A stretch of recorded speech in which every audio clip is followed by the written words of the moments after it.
Is VelociCoaster the best roller coaster in the United States?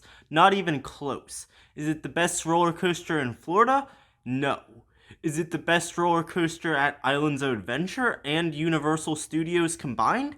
Oh, definitely yes. Now, in my opinion, VelociCoaster is one of the most overrated coasters I've ever ridden, and in this video, I'm going to explain why. Now, let's first start with the pros of VelociCoaster. Now, I think the 4 biggest pros of VelociCoaster include the ride's great theming, the near misses in the first half of the ride, the ride's crazy inversions, and its punchy launches.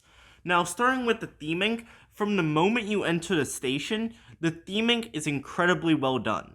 From the statues of the 4 velociraptors in Jurassic World, Blue, Delta, Echo, and Charlie, along with all the animatronic velociraptors, and then the pre-show, that's all very well done. And this theming does even continue throughout the first half of the ride, as there's some light shaking as you enter the first launch, and throughout the first half of the ride, you're constantly dodging rock work throughout the raptor paddock. And that's a clean transition into our second pro of VelociCoaster, and that's all the near misses in the first half.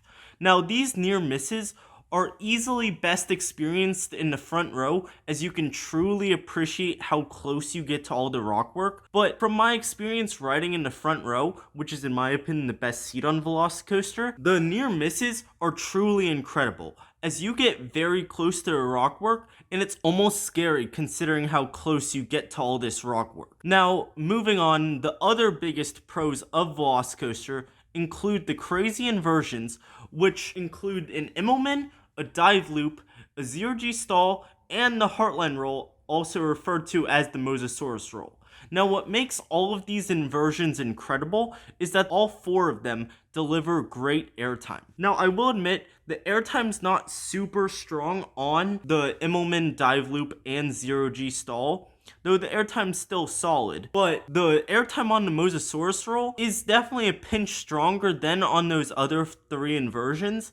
And with the Mosasaurus roll, you're getting that airtime while upside down, and paired with some pretty solid laterals, makes the element pretty crazy and is definitely the best moment on VelociCoaster for sure. Now, moving on to our 4th pro of VelociCoaster, and that's the ride's punchy launches. Now, if you're familiar with the roller coaster industry, VelociCoaster's punchy launches shouldn't be a surprise, as the ride is manufactured by Intamin, which they are known for their very punchy launch coasters. Now, as all of their LSM launches are fairly intense and pretty punchy, get you pinned up against that seat, because this is an LSM launch we're talking about, it's nowhere near as crazy as like the hydraulic launches that you'll get on like other Intamin rides such as Top Thrill Dragster, King to Ka, and Storm Runner, but it's still very good. And what adds to the launches on VelociCoaster is the visuals. As the first launch, you're basically heading through a raptor cage, and then the second launch, you're heading through the building, passing by all these screens with raptors chasing you, which those visuals definitely add to the launches. Now, in my opinion, even though VelociCoaster has a lot of pros to it and is a great ride, it has some seriously major cons.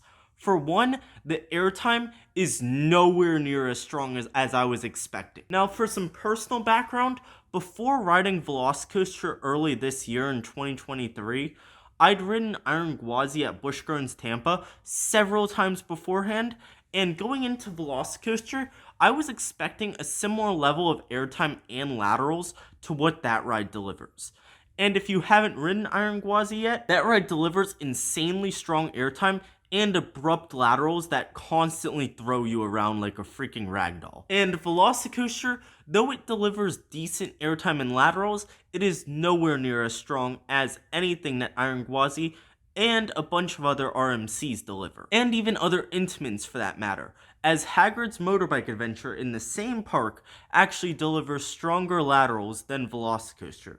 Now, this is because of Hagrid's smaller trains, as they only hold 14 riders instead of VelociCoaster's 24 riders, but still, I feel like the laterals on VelociCoaster were extremely underwhelming, just because I was expecting to get thrown around like a ragdoll, and it just lightly pushed me to the side. And the same kind of goes for the airtime, as even though all inversions on VelociCoaster delivers some very good airtime.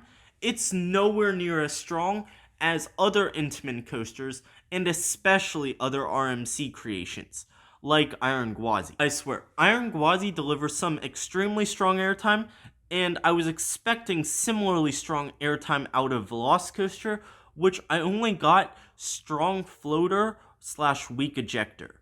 Now, I will admit, the best moment of airtime on VelociCoaster is easily both the top hat after that second launch and the Mosasaurus roll, which both give abrupt pops of ejector airtime, and the top hat, it's some pretty sustained airtime too. But like I mentioned with the laterals, the airtime is just very underwhelming. And to compare it to Iron Gwazi even further, on similar elements like the outer bank on VelociCoaster and then the wave turn, on Iron Gwazi, those give very strong and violent pops of airtime along with violent laterals. And you just don't get the same on VelociCoaster, as the airtime is just pretty weak ejector, honestly, and then the laterals, like I mentioned before, aren't super crazy. They are definitely there, but they're nowhere near as crazy as Iron Gwazi's, as they won't really push you too far to the side. Now, that's why I consider VelociCoaster to be a very good starting point to extreme roller coasters, as like Iron Gwazi and VelociCoaster share a lot of similar elements, but VelociCoaster's elements don't provide nearly as strong of airtime or laterals that Iron Gwazi's provide.